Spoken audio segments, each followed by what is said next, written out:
Okay, ಏನೀಗ ಡೆಲ್ಲಿಯಲ್ಲಿ ನಡೀತಾ ಇರುವಂಥ ಈ CJP ಕಾಕ್ರೋಚ್ ಜನತಾ ಪಾರ್ಟಿಯ ಈ ಒಂದು ಪ್ರತಿಭಟನೆ ನೋಡಿದ್ರೆ ಏನು ಅನ್ನಿಸ್ತು ನಿಮಗೆ?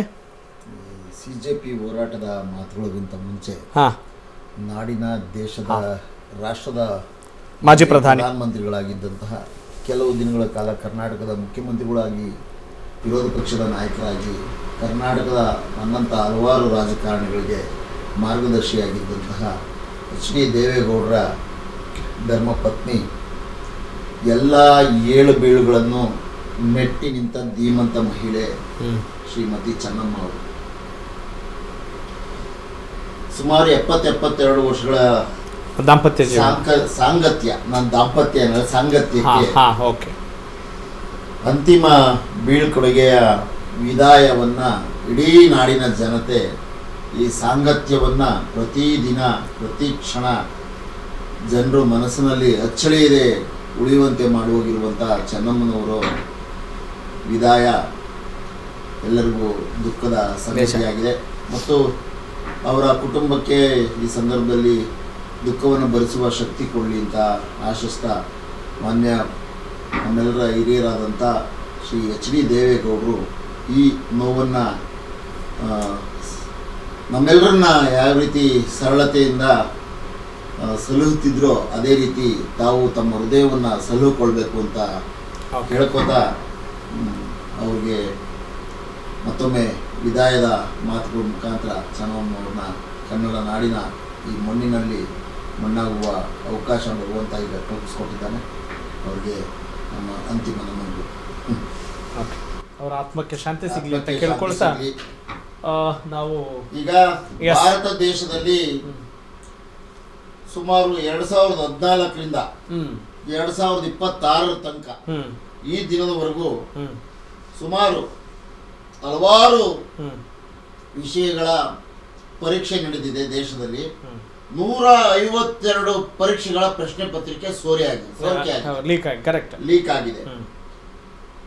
ಅದು ಉತ್ತರ ಭಾರತದಲ್ಲೇ ಅತಿ ಹೆಚ್ಚು ಪ್ರಶ್ನೆ ಪತ್ರಿಕೆ ಸೋರಿಕೆ ಆಗಿದೆ. ಯಾಕೆ ಅಂತ ನಮ್ಮ ಪ್ರಶ್ನೆ. ನೋಡಿ, ರಾಜಸ್ಥಾನದ ಕೋಟಾ ಶೈಕ್ಷಣಿಕ ಹಬ್ ಭಾರತ ದೇಶದಲ್ಲಿ ಅತಿ ಹೆಚ್ಚು ವಿದ್ಯಾರ್ಥಿಗಳು ಆತ್ಮಹತ್ಯೆಗೆ ಶರಣಾಗಿದ್ದು ಅಲ್ಲೇ. ಈ ಪ್ರಶ್ನೆ ಪತ್ರಿಕೆ ಸೋರಿಕೆಯಿಂದ ಆದಂಥ ಆಘಾತಕ್ಕೆ ತಮ್ಮ ಬದುಕನ್ನ ಅಂತ್ಯಗೊಳಿಸಿಕೊಂಡಂಥ ವಿದ್ಯಾರ್ಥಿಗಳು ರಾಜಸ್ಥಾನದ ಕೋಟಾದಲ್ಲಿ ಅತಿ ಹೆಚ್ಚು. ಆಯ್ತು, ಈ ಪ್ರಶ್ನೆ ಪತ್ರಿಕೆ ಸೋರಿಕೆ ಯಾರಿಗೆ ಲಾಭ ಆಗ್ತಿದೆ ಅಂತ ಪೊಲೀಸರು ತನಿಖೆಯಲ್ಲೇ ಗೊತ್ತಾದದ್ದು ಬಿಜೆಪಿ ನಾಯಕರ ಮಕ್ಕಳ ಬಳಿಯೇ ಈ ಪ್ರಶ್ನೆ ಪತ್ರಿಕೆಗಳು ಇದ್ವು ಮತ್ತು ಅವನ್ನ ಪಡ್ಕೊಳ್ಳಾಯ್ತು ತನಿಖೆ ಮುಖಾಂತರ. ಯಾರ್ಯಾರು ರಾಜ್ಯದಲ್ಲಿ? ಮಹಾರಾಷ್ಟ್ರ, ರಾಜಸ್ಥಾನ, ಮಧ್ಯಪ್ರದೇಶ, ಗುಜರಾತ್ ದೇಶದಲ್ಲಿ ಭಾರತದ ಶಿಕ್ಷಣ ವ್ಯವಸ್ಥೆಯನ್ನ ಸುಭದ್ರವಾಗಿ ಕಟ್ಟಿ ಬೆಳೆಸಿದ್ದು 1947ರಿಂದ 76%ಗೆ ಶೈಕ್ಷಣಿಕ ಸಾಕ್ಷರತೆ ಪ್ರಮಾಣವನ್ನು ಏರಿಸಲಾಗಿತ್ತು. ಸುಮಾರು 15 ವಿವಿಗಳು ಅಷ್ಟೇ ಇದ್ದದ್ದು ಪೂರ್ವದಲ್ಲಿ, ಸ್ವಾತಂತ್ರ್ಯ ಪೂರ್ವದಲ್ಲಿ. 560 ವಿವಿಗಳು ಈಗ ಇದ್ದಾವೆ ಭಾರತ ದೇಶದಲ್ಲಿ. Correct. IIM, IT, IIT, IIS, AIIMS ಇಂಥ ಹಲವಾರು ಶಿಕ್ಷಣ ಸಂಸ್ಥೆಗಳನ್ನ ಕಟ್ಟಿ ಬೆಳೆಸಿದ್ದೇವೆ ದೇಶದಲ್ಲಿ. ಕರೆಕ್ಟ್.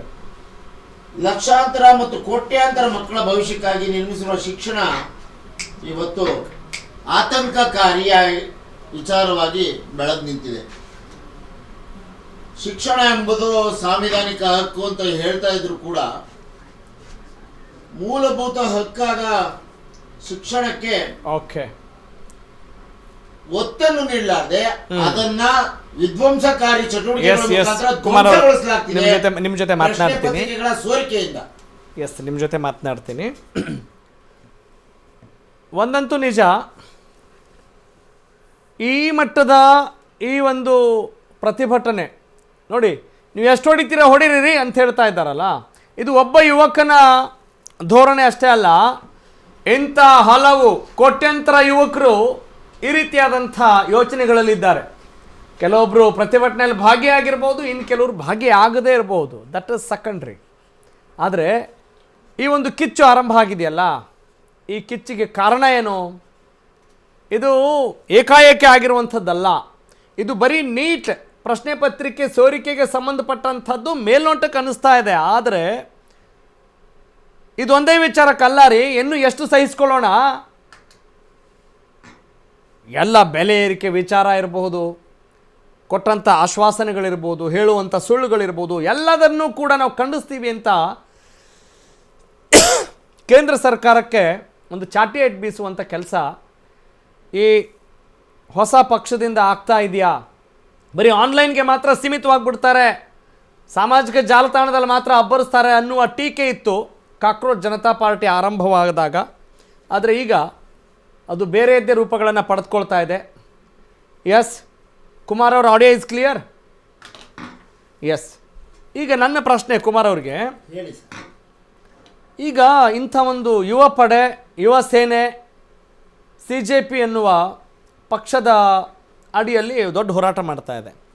ಯಾಕೆ ನೀವು ವಿರೋಧ ಪಕ್ಷ ಅಲ್ವಾ ಸೆಂಟ್ರಲಲ್ಲಿ, ಕೇಂದ್ರ ಸರ್ಕಾರದಲ್ಲಿ? ನೀವು ಹೆಂಗೆ ಪ್ರತಿಭಟನೆ ಮಾಡ್ತಾ ಇದ್ರಿ? ನೀವು ಯಾವ ಧ್ವನಿಯನ್ನು ಎತ್ತಾ ಇದ್ರಿ? ಜಸ್ಟ್ ಜನರಿಗೆ ತಿಳಿಸ್ಬೋದಾ?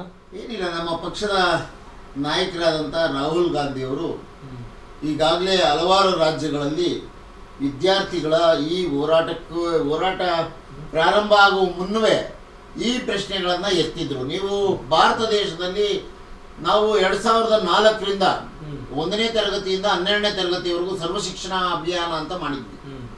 ಉಚಿತ ಶಿಕ್ಷಣ ನೀಡೋದಕ್ಕೆ.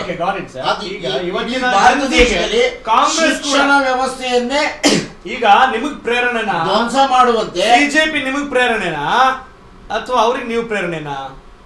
ಖಂಡಿತ. ಈಗ ಪಕ್ಕದ ದೇಶಗಳಲ್ಲಿ ಜಿನ್ಸಿ ಅಂತ ಏನು ಹೋರಾಟಗಳು ಪ್ರಾರಂಭ ಆದವು, ಯಾರ್ಯಾರ ಪ್ರೇರಣೆ ಆಯ್ತು ಹೇಳೋದಕ್ಕೆ ಸಾಧ್ಯ ಆಯ್ತಾ ಎಲ್ಲಾದ್ರೂ? ನೋಡಿ,